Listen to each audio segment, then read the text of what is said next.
Il y a 25 ans, un groupe d'éleveurs laitiers d'Alsace-Bossu se lançait ensemble dans la conversion de leur exploitation. Parmi eux, Heini Klein et son épouse Véronique à Hautevillers, qui comptent aujourd'hui 80 vaches en lactation.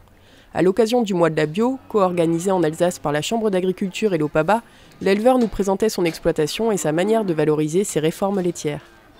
On a commencé à parler du bio en 92. Et donc là, c'était le directeur de la laiterie qui avait fait faire une étude de marché sur le lait bio. Et donc qui était concluante, entre guillemets, déjà en 92, en disant qu'il y a un marché pour ces produits. Ça s'appelait encore un marché de niche. Et donc qui dit production de yaourt bio ou de lait bio, quelque part il faut le lait, il faut la base, le lait chez les paysans. Et donc c'est là qu'on a eu une réflexion au niveau de la laiterie. On allait voir des choses en Hollande, en France, un peu partout. Et donc il y a un groupe qui s'est décidé à se lancer dans le lait bio 2 ans après, donc en 1994. Là, moi j'étais jeune agriculteur, donc de faire un peu autrement que ce qu'ont fait les parents, déjà, un peu, voilà, faire autre chose. Et puis, il y avait la possibilité de faire mieux au niveau économique, donc avec un prix du lait plus élevé. Et puis, en regardant un peu ce que faisaient ces gens-là, je voyais aussi l'avantage de ne plus être en contact avec des produits phyto en tant qu'agriculteur. Donc, plus de traitement, plus de contact avec certains produits. Donc c'est aussi ça qui nous a après peut-être fait décider au dernier moment. Une fois l'élevage converti et le lait valorisé en bio, la question des réformes a rapidement suivi. Donc après, une fois qu'on a trouvé cette solution, qu'on a à peu près calé ça, on se dit on a des vaches de réforme qui à un moment donné pourraient être vendues en bio.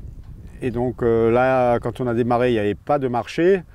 Donc on a essayé de trouver un marché de produits de viande bio.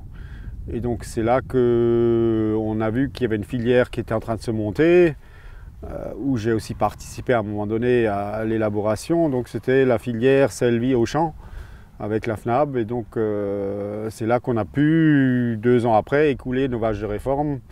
Et donc c'est la coopérative locale qui nous a amené les vaches à cette filière.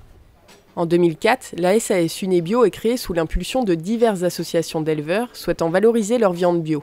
D'ailleurs, l'acronyme Unébio signifie Union des éleveurs bio. La structure s'est organisée autour de 5 branches 100% bio, bœuf, veau, agneau, porc et volaille, qu'elle distribue en GMS, mais également à des boucheries traditionnelles, magasins spécialisés et en restauration hors domicile. Les réformes laitières et bœufs laitiers sont valorisés en steak haché bio, produit dont la demande ne cesse d'augmenter. Donc là, les bêtes sont annoncées 6 mois à l'avance. On prévoit, admettons pour les prochains 6 mois, je prévois une dizaine de vaches de réforme. Donc ça, c'est l'annonce que je fais au départ. Et après, une fois que la vache elle est prête, elle est engraissée ou elle doit partir, en gros, j'appelle 15 jours avant. Et donc elles partent dans un délai de 15 jours, 3 semaines au plus tard, elles partent à l'abattoir. Et donc ça c'est Mirecourt, donc c'est le camion de la COP qui vient chercher la vache et qui l'amène à Mirecourt, souvent avec d'autres bêtes bio, dont des vaches allaitantes qui partent aussi là-bas. Unébio ne possède pas d'outils de collecte et d'abattage en propre, la société a passé des partenariats avec des coopératives et structures existantes. Ainsi, les bêtes collectées dans la région sont récupérées par Chloé et abattues à Mirecourt pour ensuite être commercialisées prioritairement dans le Grand Est. Plus précisément, dans le cas d'Heini Klein, c'est le comptoir agricole qui s'occupe du transport avec le soutien logistique de Chloé. La grille des tarifs d'achat des bêtes par Unébio aux exploitants est établie par une commission de filière composée d'éleveurs. Ces prix déconnectés de ceux appliqués en conventionnel restent stables sur l'année avec des primes de planification qui varient en fonction de la période de sortie. En poids, on tourne en moyenne à peu près 290 kg. Donc là-dedans, ça veut dire qu'il peut y avoir une petite vache à 250 kg, comme il peut y avoir la plus grosse du troupeau qui va peser 380 kg abattue. Et en tarif, ça se situe entre 2,50 € et 3,50 €, tout dépend de la vache. Voilà. Comme tous les éleveurs passant par le réseau Unébio, Heini Klein a adhéré à la structure régionale actionnaire. Le montant de ses parts sociales dépend de l'apport en bêtes qu'il prévoit sur l'année.